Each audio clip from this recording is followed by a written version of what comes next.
आइए बच्चों करते हैं क्लास 9th की प्रश्नावली 4.3 का सेकंड क्वेश्चन। इसमें लिखा है बिंदु 2 और 14 से होकर जाने वाली दो रेखाओं के समीकरण लिखिए।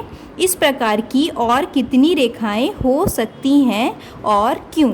तो बिंदु 2 और 14 से होकर जाने वाली रेखाओं के बहुत सारे समीकरण हो सकते हैं, जैसे कि आप लिख सकते हैं x + y = 16। कैसे पता चलेगा कि ये 2 और 14 से होकर गुजर रही है? वो ऐसे पता चलेगा कि जब आप x की जगह 2 रखोगे, ये जो 2 और 14 दे रखा है इसमें x की जगह पे क्या है 2 है और y की जगह पे 14, यानी x का जो निर्देशांक है वह 2 है, y का 14 है। तो जब आप x की जगह पे 2 रखोगे और y की जगह पे 14 रखोगे तो दायां पक्ष बाएं पक्ष के बराबर आ जाएगा। तो देखिए दायां पक्ष बाएं पक्ष के बराबर आ रहा है, यानी कि एक तो समीकरण ये हो सकता है। इसके अलावा कौन सा समीकरण हो सकता है? 2x + y = 18। अब देखिए बच्चों, इसमें आप x की जगह अगर 2 रखेंगे और y की जगह 14 रखेंगे तो ये जो दायां पक्ष है बाएं पक्ष के बराबर आ जाएगा। तो देखिए रख के देखते हैं, 2 × 2 + 14 बराबर 18 आ रहा है कि नहीं। 2 × 2 = 4 + 14 = 18। तो देखिए 18 बराबर 18, तो यहाँ दायां पक्ष बाएं पक्ष के बराबर आ रहा है, यानी कि यह भी एक समीकरण हो सकता है जो बिंदु 2 और 14 से होकर गुजरने वाली रेखा का समीकरण है। ठीक है, इसके अलावा और भी समीकरण हो सकते हैं। वैसे तो इसमें सिर्फ 2 बोले हैं, लेकिन और भी हो सकते हैं, जैसे कि y - x = 12। अब y की जगह 14 रखिए और x की जगह 2 रखिए तो बराबर क्या आएगा? देखिए 12 बराबर 12 आ जाएगा, यानी कि जो दायां पक्ष है वह बाएं पक्ष के बराबर आ गया। तो यह भी एक समीकरण हो सकता है। इसके अलावा क्या हो सकता है? y = 7x। देखिए y की जगह 14 रखिए, 14 बराबर 7 × 2, यानी कि 14 बराबर 14। तो देखिए यह भी एक समीकरण हो सकता है, क्योंकि इसमें भी दायां पक्ष बाएं पक्ष के बराबर आ गया। इस प्रकार से बहुत सारे समीकरण हो सकते हैं जो इस बिंदु को सेटिस्फाई कर रहे हैं, यानी कि ये जो समीकरण है वे ऐसे समीकरण हैं, उन रेखाओं के समीकरण हैं जो 2 और 14 बिंदु से होकर गुजरती है। ठीक है, तो ये तो हो गया इसका। आगे देखिए इस प्रकार की और कितनी रेखाएं हो सकती हैं? देखिए 4 तो हमने यहीं बता दी। इस प्रकार की अनेक रेखाएं हो सकती हैं, क्योंकि एक बिंदु से अगर आप XY तल पे बनाएंगे तो एक बिंदु से अनेक रेखाएं खींची जा सकती हैं। तो इसका आंसर आप पहले तो ये लिख देंगे, कोई भी 2 आप इसमें से उठा के लिख सकते हैं। ये जो हमने नीचे बताया है, इसको बराबर करके दिखाया है, ये आपको लिखने की ज़रूरत नहीं है। सिर्फ आपको इसमें ये जो रेखाओं के समीकरण हैं वही लिखने होंगे। ये जो हमने इधर सॉल्व करा है यह नहीं लिखना होगा। आगे वह पूछ रहा है कि इस प्रकार की और कितनी रेखाएं हो सकती हैं, तो आप लिखेंगे कि इस प्रकार की अनेक रेखाएं हो सकती हैं जो बिंदु 2 और 14 से होकर गुजरती हैं, क्योंकि हम जानते हैं कि एक बिंदु से अंततः अनेक रेखाएं खींची जा सकती हैं। तो ये आप इसके उत्तर में आगे लिख देंगे। देखिए बच्चों, प्रश्न नंबर 3, यदि बिंदु 3, 4 समीकरण 3y = ax + 7 के आलेख पर स्थित है तो a का मान ज्ञात कीजिए। कुछ नहीं करना है, ये जो दे रखा है ये x का निर्देशांक दे रखा है, ये y का निर्देशांक दे रखा है आपको, ये x और y की जगह आप रख देंगे तो आपको a का मान मिल जाएगा।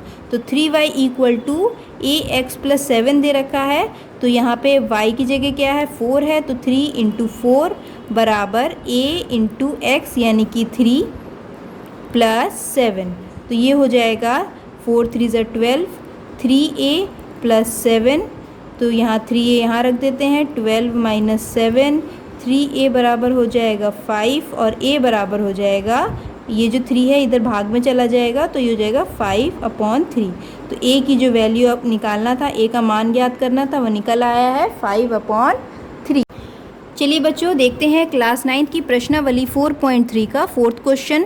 एक नगर टैक्सी का किराया इस प्रकार है पहले किलोमीटर का किराया 8 रुपये है और उसके बाद की दूरी के लिए प्रति किलोमीटर का किराया 5 रुपये है। यदि तय की गई दूरी x किलोमीटर हो और कुल किराया y रुपये हो तो इसका एक रैखिक समीकरण लिखिए और उसका आलेख खींचिए। तो बच्चों इसमें दिया है कि तय की गई कुल दूरी है x किलोमीटर और कुल किराया है y रुपये। तो इसको हम लिख लेंगे। तो बच्चों हमने लिख लिया है कि दिया हुआ है तय की गई कुल दूरी x किलोमीटर तथा कुल किराया y रुपये है। अब बच्चों आगे दिया हुआ है कि पहले किलोमीटर का किराया, पहले किलोमीटर का किराया देखिए कितना दे रखा है, 8 रुपये दे रखा है और बची हुई कुल दूरी, यानी कि देखिए क्या बोला है उसने कि पहले किलोमीटर का किराया 8 रुपये है और उसके बाद की दूरी के लिए प्रति किलोमीटर का किराया 5 रुपये है और कुल दूरी कितनी है, x किलोमीटर है। यानी कि मान लीजिए एक हम एग्ज़ाम्पल लेके देखते हैं कि आप 10 किलोमीटर जाते हैं, 10 किलोमीटर जाते हैं तो उसमें से पहला जो किलोमीटर है उसके लिए वो 8 रुपये लेता है और बाकी जो 9 किलोमीटर है उसके लिए वो कितना लेता है, उसके लिए लेता है वह पर किलोमीटर 5 रुपये। ठीक है, पर किलोमीटर 5 रुपये, यानी कि 9 किलोमीटर का कितना हो जाएगा, 1 किलोमीटर का 5 रुपये तो 9 किलोमीटर का 45 रुपये, इस तरह से कुछ है। तो 1 किलोमीटर का 8 रुपये, तो बची हुई कुल दूरी कितनी हो जाएगी, यानी कि कुल किलोमीटर कितने थे, x थे, तो उसमें से 1 किलोमीटर तो आप निकाल दीजिए। बिल्कुल, क्यों निकाल दीजिए, क्योंकि 1 किलोमीटर का तो 8 रुपये लग रहा है। तो बाकी बची हुई दूरी कितनी है, x माइनस 1, इतनी बची हुई दूरी। अब इसका कितना किराया लगेगा, x माइनस 1 किलोमीटर का किराया बराबर हो जाएगा 5 रुपये प्रति किलोमीटर। आया समझ में? बिल्कुल ऐसे ही तो किया है हमने। हमें 10 किलोमीटर जाना था, उसमें से 1 किलोमीटर का किराया है 8 रुपये। देखिए पहले किलोमीटर का किराया 8 रुपये है।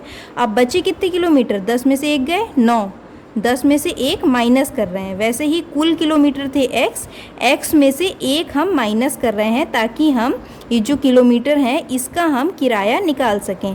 तो x माइनस 1 किलोमीटर का किराया कितना होगा, 5 रुपये प्रति किलोमीटर। ये लिखा भी हुआ है यहाँ पे।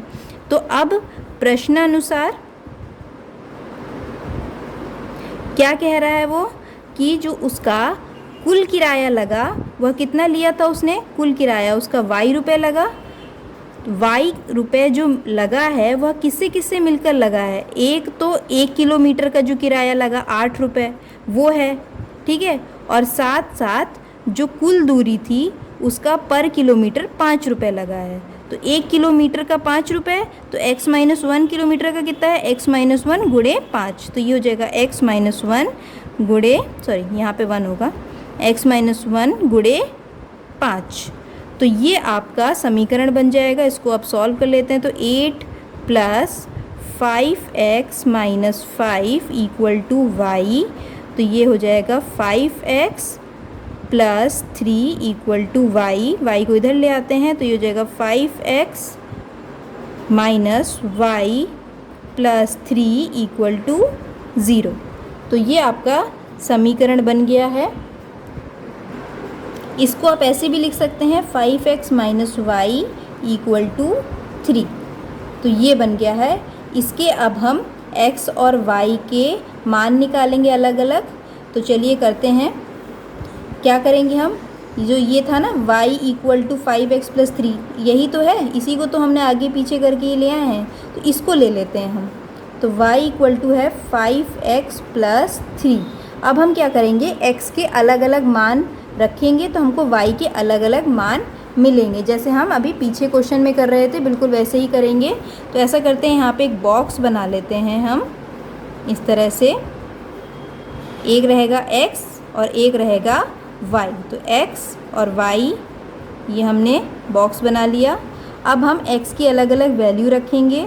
जैसे कि x की वैल्यू मान लीजिए हमने रखा -1, तो हमको y क्या मिलेगा, y मिलेगा 5 इंटू -1 प्लस 3, तो ये हो जाएगा -5 प्लस 3 यानी कि -2। तो x जब हमने -1 रखा तो y हमको मिला -2। हाँ तो बच्चों अब हम x बराबर 0 रख के देखते हैं कि हमें y बराबर क्या मिलता है। तो y बराबर मिलेगा 5 इंटू 0 प्लस 3 यानी कि 3, यानी कि x बराबर जब हमने रखा 0 तो y बराबर हमको मिला 3।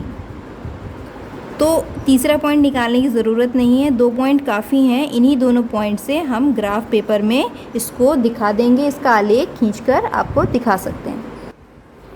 तो देखिए बच्चों, हमने एक्स वाई अक्ष भी बना लिया है और जो 2 पॉइंट थे -1, x बराबर -1 और y बराबर -2, देखिए x बराबर -1 यहाँ आता और -2 कहाँ पे आता, ये आता। तो ये हमने पॉइंट लिख दिया है। और दूसरा पॉइंट तो जो था 0 और 3, तो x बराबर 0 जो कि यहाँ आता और y बराबर 3 यहाँ पे आता, वो भी पॉइंट हमने लिख दिया है। अब हम इन दोनों पॉइंट्स को जोड़ देंगे और एक रेखा बना लेंगे। तो इस तरह से हमने